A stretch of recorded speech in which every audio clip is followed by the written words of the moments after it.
파도바의 성 안토니오 사제학자 기념일에 보내드리는 오늘의 강론. 담당에는 천주교 대전교구 관저이동 성당 주임 송지영 신부입니다. 오늘 복음은 마테오 복음 5장 20절에서 26절까지의 말씀입니다. 그때 예수님께서 제자들에게 말씀하셨다.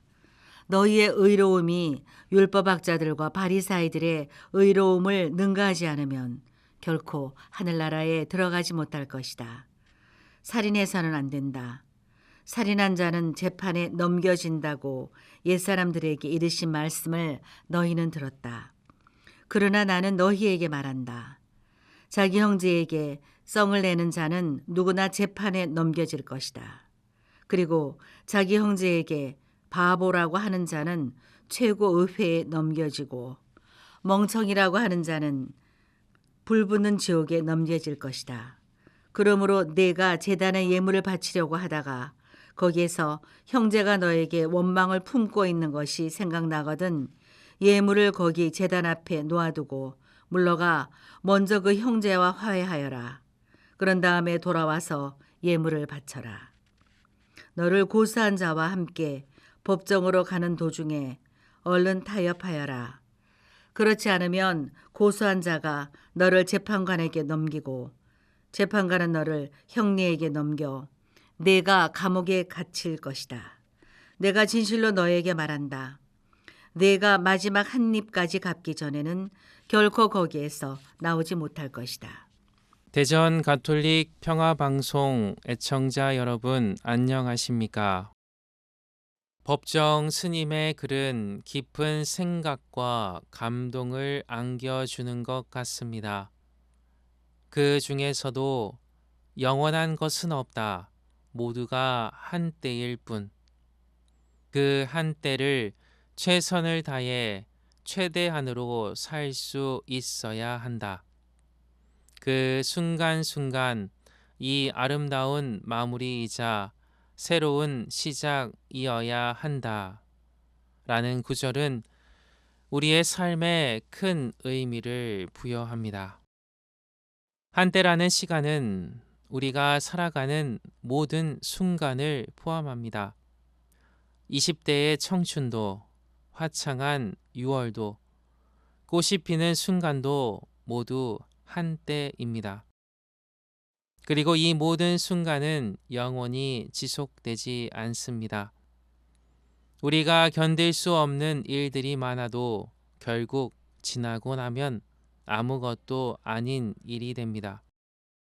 그럼에도 불구하고 지나고 나면 아무것도 아닌 일, 한때에 지나지 않는 일 때문에 마음이 꽁꽁 얼어붙는 경험, 참으로 많이 했고 또 이런 경우를 자주 목격하며 살아왔습니다. 제가 있는 관저이동 본당에서는 평일 미사를 위해 성전에 들어오시기 전에 해야 할 일이 있습니다.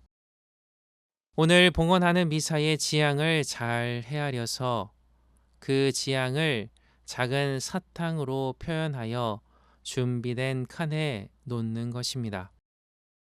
많은 분들이 미사를 드리러 오시니 참으로 많은 지향이 있을 수 있기에 4개의 지향으로만 구문지어 봉헌케 하였는데 그 4가지 지향은 기쁨, 행복, 화해, 분노입니다.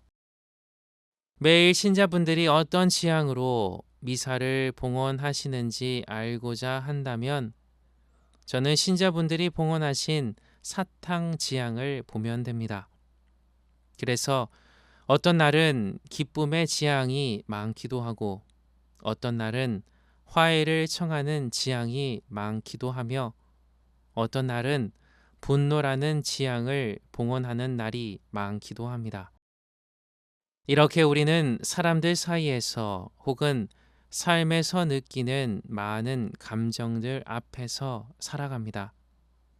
그중 우리는 한때 다른 사람들 사이에서 생긴 벽 때문에, 화해하지 못한 관계 때문에, 오해 때문에 속게 되는 감정 소비가 적지 않은 듯 합니다.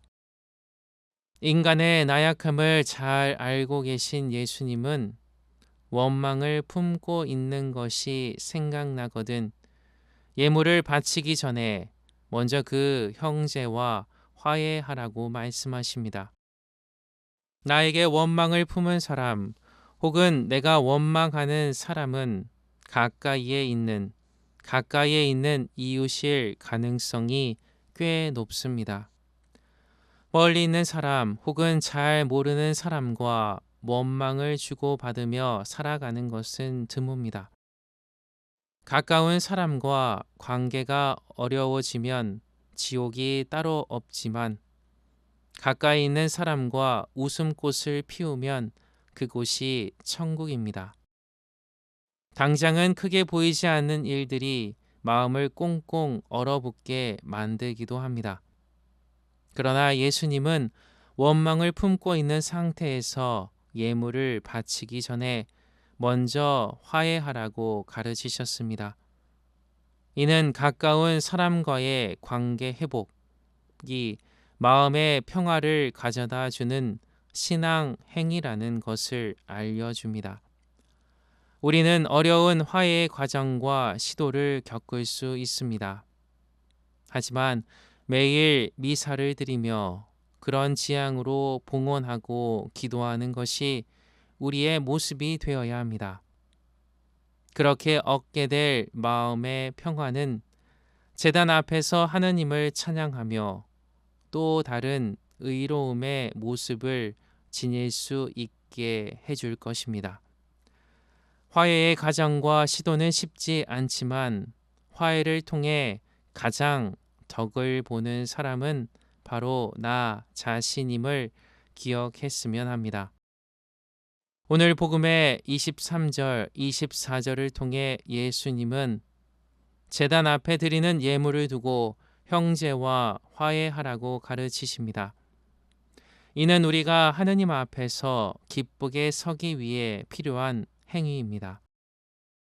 또한 마테오복음 18장 21절에서 22절에서 베드로가 예수님께 주님, 제 형제가 나를 3번이나 잘못하면 용서해 주어야 하겠습니까? 라고 물었습니다. 그러면 예수님은 7번이 아니라 7번을 70번까지라도 용서하라고 말씀하십니다. 이는 우리가 서로에게 넓은 마음으로 용서를 베풀어야 한다는 가르침이기도 합니다. 이렇게 복음을 통해 우리는 화해와 관계 회복이 얼마나 중요한 일인지를 깨닫게 됩니다.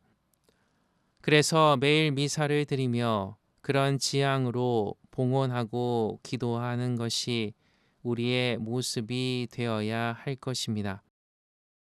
우리가 하느님의 계명을 실천하면서 하느님의 도움을 청하고 겸손한 마음으로 서로를 용서하고 화해하는 삶을 살아가시길 바랍니다.